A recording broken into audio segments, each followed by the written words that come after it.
오늘은 내가 어찌하여 여기 있느냐 하는 제목으로 은혜의 시간을 갖고자 합니다. 오늘은 엘리야 선지자를 돕는 천사의 말에서 시작해 보고자 합니다. 7절 마지막 부분을 보면 엘리야의 천사가 이렇게 말합니다. 내가 갈 길을 다 가지 못할까 하노라. 저는 이 말씀을 묵상하면서 길이라고 하는 단어에 관심이 집중되었습니다. 우리 모든 사람들은 자기 길을 가고 있습니다. 수많은 사람들이 누구는 서울로 올라가고 누구는 서울 아래쪽으로 내려가지만 자기 길을 가고 있습니다. 이 천사의 말에는 아버지 하나님의 마음이 깊이 담겨 있습니다. 하나님께서는 모든 영혼이 하나님이 계신 저 본향에 도착하기를 원하시는 분입니다. 하지만 수많은 믿음의 선조들이 지금도 증언하고 있는 것은 많은 순례자들이 완주하지 못하고 중도에 포기하는 자들이 많다라고 증언하고 있습니다. 예수 믿는 자는 그 누구도 영적 순례자입니다. 영적 순례자는 자기 힘만으로는 절대로 본향에 도달할 수가 없습니다. 본문 8절은 이렇게 증언하고 있습니다. 이에 엘리야가 일어나 먹고 마시고 그 음식물의 힘을 의지하여 40주 40야를 가서 하나님의 산 호렙에 도착했다라고 말입니다. 엘리야 선지자가 하나님이 계신 곳에 도착할 수 있었던 비밀은 위로부터 주어지는 영적인 양식, 육적인 양식을 맛있게 먹고 힘차게 목표를 향해서 달려나갔기 때문입니다. 우리 모두 위로부터 주시는 그 힘으로 순례길을 힘차게 달려가는 자가 되길 간절히 소망합니다. 흥미로운 사실은 엘리야는 40일을 쉬지 않고 걸어갔습니다. 이 말씀을 묵상하면 40일이 짧은 날이 결코 아니지 않습니까? 쉬지 않고 걸어갔습니다. 성경은 40이라는 숫자에 중요한 의미를 부여하고 있습니다. 구약 성경에서 두 가지 사건과 신약 성경에서 두 가지 사건을 제가 말씀해 보고자 합니다. 창세기에는 홍수 심판 때 40일간 하늘에 구멍이 난 것처럼 쉬지 않고 비가 내렸습니다. 이 40일은 하나님의 심판을 상징합니다.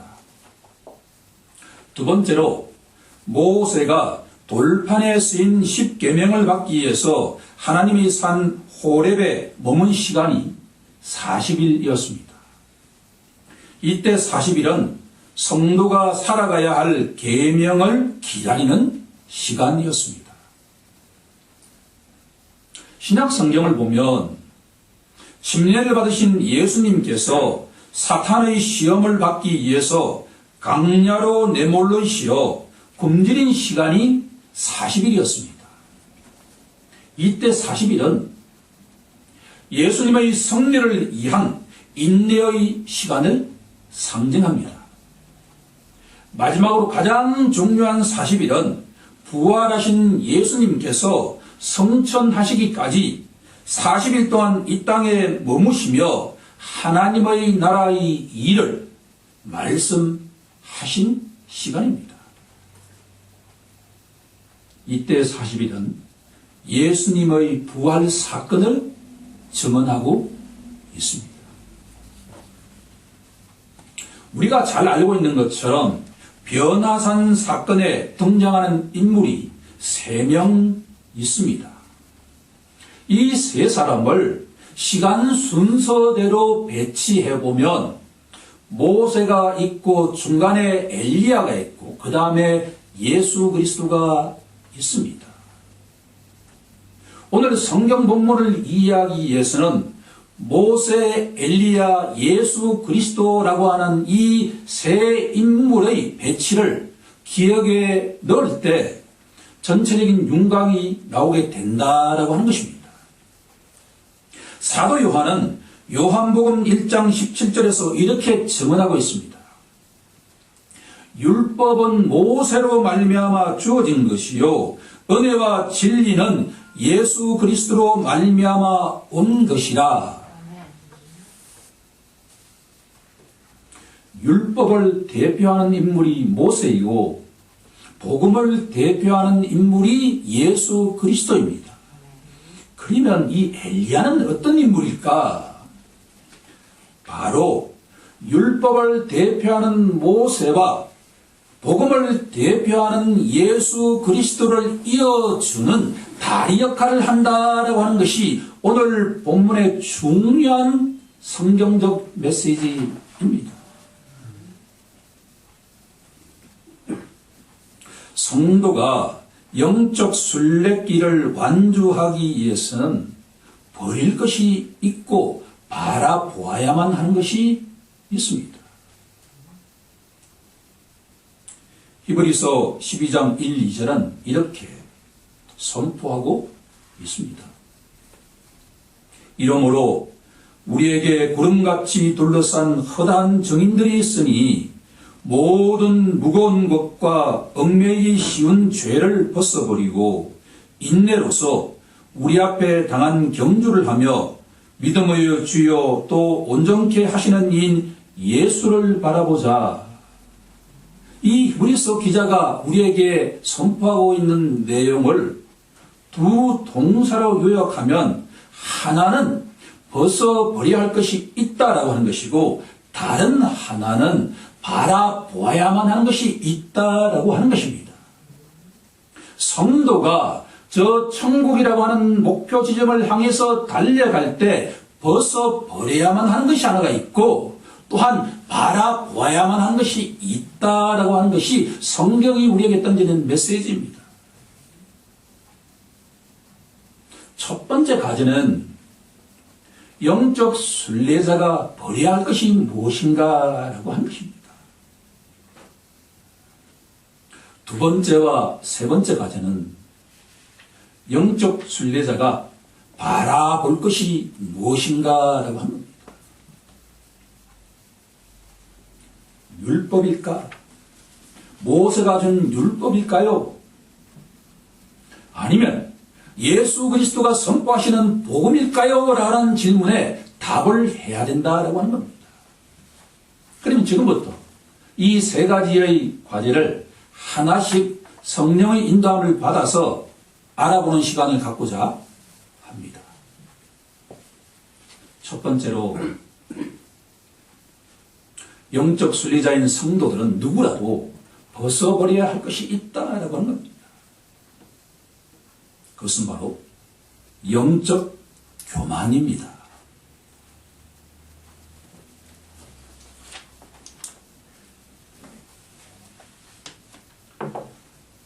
이 세상에서 가장 지혜롭다고 평가받는 솔로몬은 잠언서 16장 18절에서 영적 교만의 위험성을 이렇게 교훈하고 있습니다. 교만은 패망의 성공이요 거만한 마음은 넘어짐의 앞장이니라. 교만이 우리 마음속에 들어오면 영적 순례길을 완주할 수가 없습니다. 이제 본격적으로 본론으로 들어가 보고자 합니다. 하나님의 산 호렙에 도착한 엘리야 선지자는 어느 굴에 들어가서 쉬고 있었습니다. 그때 하나님께서 엘리야를 찾아오셔서 오셨습니다. 여기서 우리는 중요한 영적 교훈을 얻을 수가 있습니다.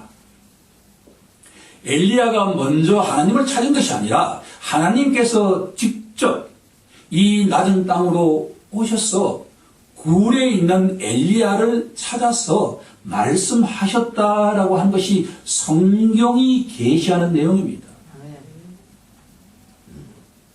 하나님은 언제나 겸손하신 분이시고 신실하신 분이십니다. 우리 인간은 이 하나님 앞에 설 때 정반대가 아닙니까? 구절을 보면 엘리야야 내가 어찌하여 여기 있느냐라고 질문하십니다. 이 질문은 똑같이 14절에도 나오게 됩니다. 13절이군요. 오늘의 설교 제목입니다. 이 구절에 자기 이름을 넣으셔서 한번 읽어보길 바랍니다. 내가 어찌하여 여기에 있느냐. 오늘 이 시간 우리가 왜 여기 있는지 성찰하는 시간이 되길 간절히 소망합니다.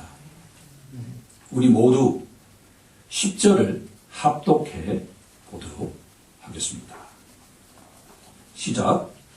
그가 대답하되 내가 만군의 하나님 여호와께서 열심히 유별하오니 이는 이스라엘 자손이 주의 언약을 버리고 주의 제단을 헐며 칼로 주의 선지자들을 죽였음이오며 오직 나만 남았거늘 그들이 내 생명을 찾아 빼앗으려 하나이다. 여기에 중요한 내용이 세 가지 들어있습니다. 첫 번째로는 당시에 북이스라엘이 처한 현실이 얼마나 참담한가를 알 수 있습니다. 언약 백성 이스라엘이 주님의 언약을 헌신작처럼 버렸습니다. 언약을 버린 자는 주님의 제단을 헐게 되어 있습니다. 이것은 각종 거짓 우상을 숭배하게 된다라고 하는 겁니다. 그리고 마지막으로 하나님께서 보내신 그 선지자들을 칼로 죽였다라고 되어 있습니다. 혹시 우리 마음속에 이 세상이 어떻게 이렇게 악할 수 있을까라고 생각할 때마다 이 성경 본문을 읽어보십시오. 그러면 다소 소망적으로 다가온다라는 생각을 가질 수가 있을 것입니다. 당시에 북이스라엘은 언약 백성 이스라엘의 주님의 언약을 완전하게 버렸고 우상 숭배는 만연했고 하나님이 파송하신 모든 선지자들을 칼로 죽이는 시절이었다라고 합니다. 그런데 이런 참담한 현실 속에서도 만군의 하나님을 향한 열심이 유별난 사람이 있었다라고 소망적으로 고백하고 있습니다. 그게 누구냐라고 하면 엘리야 자신뿐이라고 고백하고 있습니다. 그러면 이 선지자의 영적 교만은 무엇인가라고 질문한다면 그 단초가, 그 시작이 자기 혼자만 이 참담한 북이스라엘에서 사역을 감당하고 있다라고 생각하는 그 자체가 교만이다라고 하는 겁니다. 우리가 읽진 않았지만 18절에 보시면 이 북이스라엘과 이스라엘 전체에 7,000명에 달하는 이름도 없는 그 용사들이 파송되어서 그들은 절대로 바알 신에게 무릎을 꿇지 않았다라고 하는 겁니다. 엘리야 선지자의 영적 교만의 시작은 무엇인가 하면 오직 나만이 하나님을 향한 열심히 유별하라고 생각하는 그 자체가 바로 영적인 교만이다라고 하는 겁니다. 혹시 우리 마음속에 나만이 이 험악한 세상 속에서 설교를 하고 있고, 나만이 이 험악한 세상 속에서 열심히 신앙생활을 하고 있다라고 생각한다면 그것은 영적 교만입니다. 우리가 모르는 이름 없는 설교자가 저 구석진 오지에서, 외국에서 선교지에서 파송되어서 복음을 전가하고 있다라고 하는 것을 기억해야만 할 것입니다. 이름도 모르는 성도가 이 나라의 지도자를 위해서, 특히나 이 나라의 교회 지도자를 위해서 눈물을 흘리면서 회개하기를 바라는 성도들이 분명히 있다라고 하는 것을 우리는 기억해야만 할 것입니다. 주님, 오직 나만 남았다는 이 엘리야의 생각은 교만합니다. 더구나 엘리야의 영적 상태가 교만하다는 것을 알 수 있는 것은 자신을 지나치게 드러내고 있다라고 하는 것을 성경은 우리에게 계시하고 있습니다. 10절을 가만히 관찰해 보면 영어로 I라고 하는 단어가 3차례 등장합니다. 첫 번째, 내가 만군의 하나님 여호와께 열심히 유별하오니. 두 번째, 오직 나만 남았거늘. 세 번째, 그들이 내 생명을 찾아 빼앗으려 하나이다. 엘리야 선지자의 주된 관심은 오직 자신을 향해 있었습니다. 오직 자신. 그러다 보니까 엘리야 선지자의 관심과 생각은 오직 자신의 사역에만 함몰되어 있다라고 하는 것을 알 수가 있습니다. 더구나 그 자신의 사역이 기대했던 결과를 얻지 못했음을 하나님께 지금 억울해하고 있다라고 하는 것을 알 수 있습니다.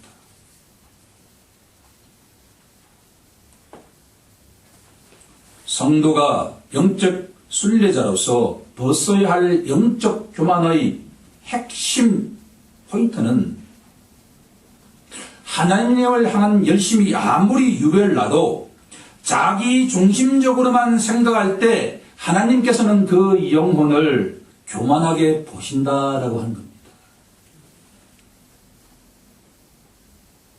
중요한 것은 그 유명한 엘리야 선지자도 하나님 보시기에 7,000명 가운데 한 사람에 불과하다라고 하는 겁니다. 하나님께서는 이 돌들로도 아브라함의 자손이 되게 하실 수 있는 능력의 하나님이다라고 하는 것을 이 엘리야 선지자는 잊었다라고 하는 겁니다. 만약 자신이 이세벨에 의해서 죽기라고 한다면 북이스라엘의 말씀 선포가 완전하게 끝날 것이다 라고 생각한 그 자체가 영적 교만이다라고 하는 겁니다. 제가 서로 사라진다 하더라도, 여기 모인 우리 모두가 사라진다 하더라도 하나님은 역사하실 수 있는 분입니다. 저 돌들로도 하나님의 사역을 감당케 하시는 분이 바로 우리가 믿고 의지하는 하나님이다라고 하는 것을 인정하길 간절히 소망합니다. 이제 두 번째 주제로 나아가 보고자 합니다. 영적 교만을 벗어버린 성도가 순례길을 가면서 바라보아야 할 것이 무엇인가라는 질문입니다. 성경은 우리에게 모세를 통해서 십계명 등 율법을 바라보아야만 한다라고 주장합니다. 동시에 예수 그리스도의 그 십자가를 바라보면서 영적 순례길을 가야 한다라고 주장합니다. 어느 하나 우리가 놓쳐서는 안 된다라고 합니다. 하지만 우리가 살펴볼 두 번째 내용은 이스라엘 백성들은 율법을 바라보면서 순례길을 걸어갔다라고 하는 것을 우리에게 알려주고 있습니다. 11절 본문을 보면 세 가지 사건이 일어납니다. 바람이 첫 번째고, 두 번째가 지진이고, 세 번째가 불입니다. 이것이 도대체 무엇을 상징할까라고 하는 것을 우리가 명확하게 이해할 때 이 본문은 우리에게 의미 있게 다가오기 시작합니다. 하나님 음성을 들은 이 엘리야가 굴 밖으로 나가 섰습니다. 첫 번째, 크고 강한 바람이 지나갔습니다. 얼마나 이 바람이 강했던지 산을 가르고 바위를 부술 정도였다라고 되어 있습니다. 가끔 우리가 뉴스를 보게 되면 미국 중앙을 관통하는 허리케인 같은 과 같은 것이겠죠. 하지만 그 속에 하나님께서 계시지 않으셨다라고 증언합니다. 두 번째로 지진이 일어났습니다. 이 지진의 공포는 경험하지 않은 사람은 절대 알 수 없는 것인데, 보통은 지진이 좌우로 이렇게 흔들리는 것이 보통이지만 경우에 따라서는 직하, 위에서 아래로 떨어지는 것과 같은 지진의 공포도 있다라고 하는 것을 들었습니다. 하지만 그 지진의 공포 속에서도 하나님이 함께하지 않으셨습니다. 마지막으로 불이 일어났습니다. 우리가 산불을 보면 이 불기둥이 수 킬로미터를 이 산에서 저 산으로 옮겨가는 것을 볼 수가 있습니다. 그렇게도 무서운 이 불길 속에도 하나님이 함께하지 않으셨습니다. 도대체 그러면 이 세 가지 사건이 상징하는 것이 무엇일까라고 질문한다면 그 답은 하나입니다. 하나님의 진노가 이렇게 강렬한 상태다라고 합니다. 언약 백성이 하나님의 언약을 버렸을 때, 그들이 거짓 신들을 우상 숭배할 때, 자신이 파송한 모든 선지자들을 칼로 죽일 때 하나님 마음속에 불타는 그 진노가 지진과도 같은 것이고 허리케인과 같은 것이고 그 거대한 산불과 같은 것이다 라고 하는 것을 우리에게 알려주고 있습니다.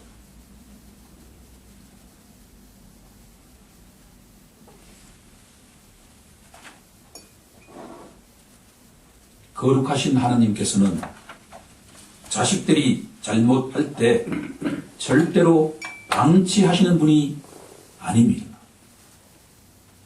정의와 공의의 하나님께서는 언약 백성들이 언약을 파기할 때 징벌하시는 분이다라고 하는 것을 우리에게 알려주고 있습니다. 오늘 우리가 읽지 않았지만 열왕기 상하의 증언에 따르면 엘리야 선지자로부터 기름 부음을 받은 아람 왕 하사엘이 북이스라엘을 크고 바람처럼 징벌했다라고 증언하고 있습니다.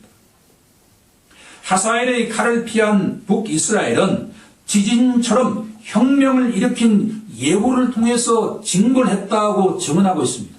마지막으로 예후의 칼을 피한 사람들은 엘리사의 그 불심판을 통해서 징벌했다고 증언하고 있습니다. 결론적으로 말씀드리면 바람, 지진, 불 사건은 하나님의 징벌 도구였다라고 하는 것을 알 수가 있습니다. 이제 우리가 마지막으로 살펴볼 세 번째는 이 종말의 시대를 살아가는 성도들이 바라볼 것은 율법이 아니라 복음이다라고 하는 겁니다. 세 번째 갈로의 정답은 복음입니다. 우리가 이 시간 분명히 알아야 할 것은 하나님께서는 왜 언약 백성들을 징벌하실까라고 하는 질문입니다.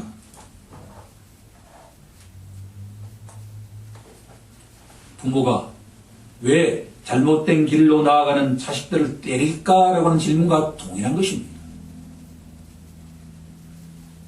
그 목적은 딱 하나뿐입니다.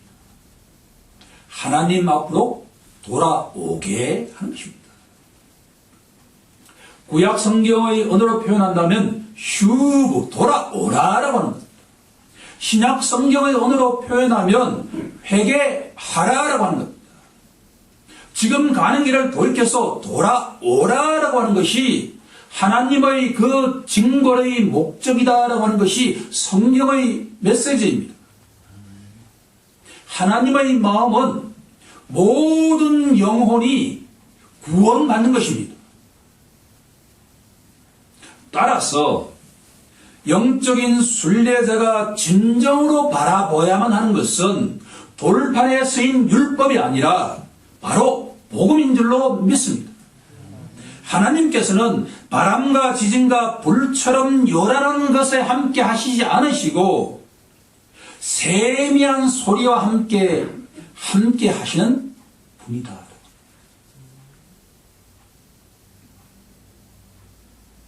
이제 왜 엘리야가 율법을 대표하는 모세와 복음을 대표하는 예수 그리스도 사이를 이어주는 역할을 하는가라는 질문에 답을 찾을 수가 있습니다.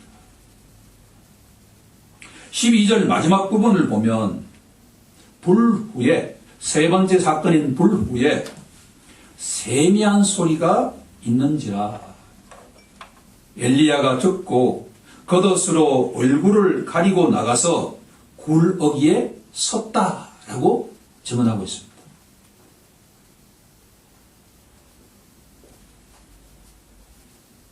엘리야가 들었던 것은 돌판에 쓰여진 계명이 아니라 마음판에 새겨질 바로 복음의 계명이다라고 하는 겁니다.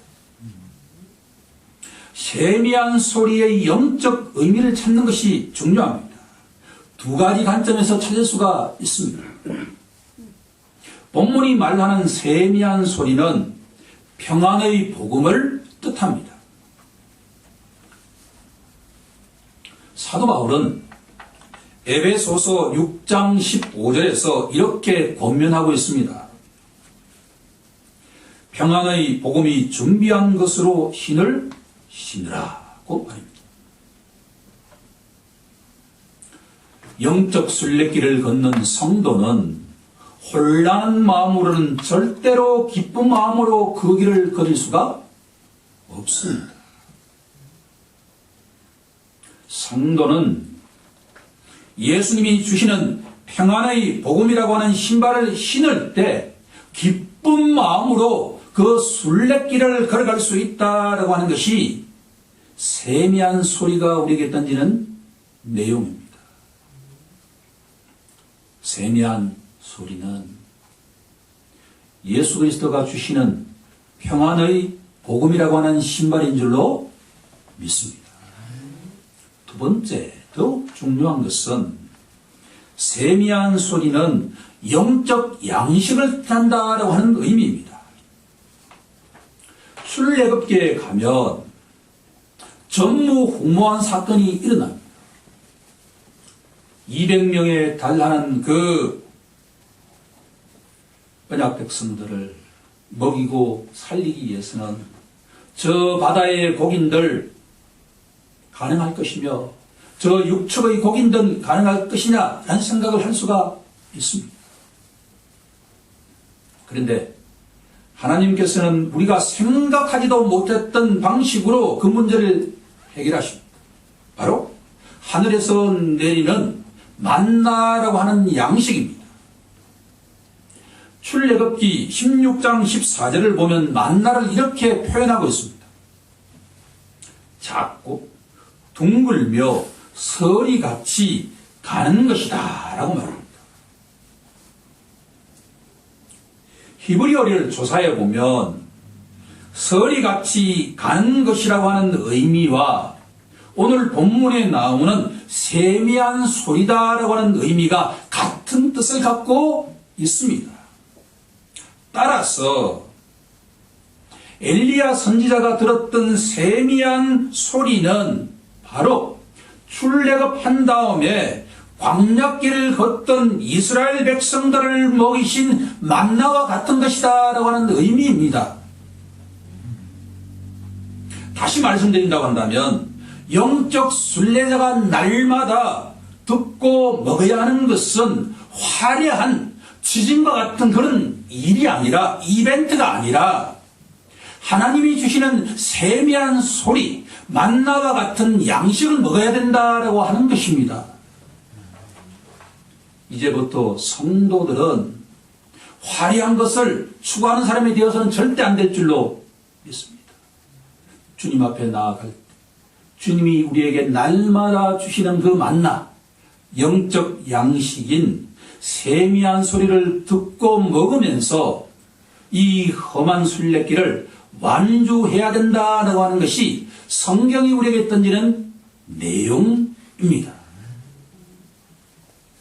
이제 말씀을 정리해 볼 시간이 되었습니다.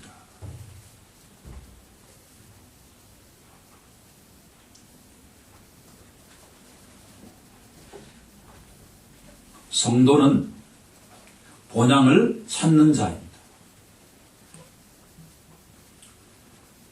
영적 순례자가 완주하기 위해서는 버릴 것이 있고 바라볼 것이 있습니다. 성도가 버려야 할 것은 영적 교만입니다. 영적 교만은 모든 것을 자기 중심적으로 생각하고 자기 아니면 아무것도 되지 않는다고 생각하는 자만심입니다. 하나님께서는 이 순간에도 우리가 알지 못하는 수많은 성도들을, 목회자들을 이 땅에 숨겨놓고 계신다라고 하는 것을 기억해야만 할 것입니다. 우리는 그저 하나님이 쓰시는 도구에 불과하다라고 하는 것을 기억하는 우리 모두가 되길 간절히 소망합니다. 우리 마음속에 영적 교만이 찾아오면 하나님의 은혜가 임하기 어렵습니다. 영적인 열매도 맺기 어렵습니다. 더구나 이 험한 순례길을 완주할 수가 없습니다. 성도가 순례길을 완주하기 위해서는 겸손한 마음을 가져야 될 줄로 믿습니다. 우리가 버릴 것이 있다고 한다면 바라볼 것도 있지 않겠습니까? 성도는 바람과 지진과 불처럼 화려한 율법이 아니라 십자가 보혈에 의지한 그 복음의 메시지를 바라보고서 나아가야 할 줄로 믿습니다. 주님이 주시는 세미한 소리는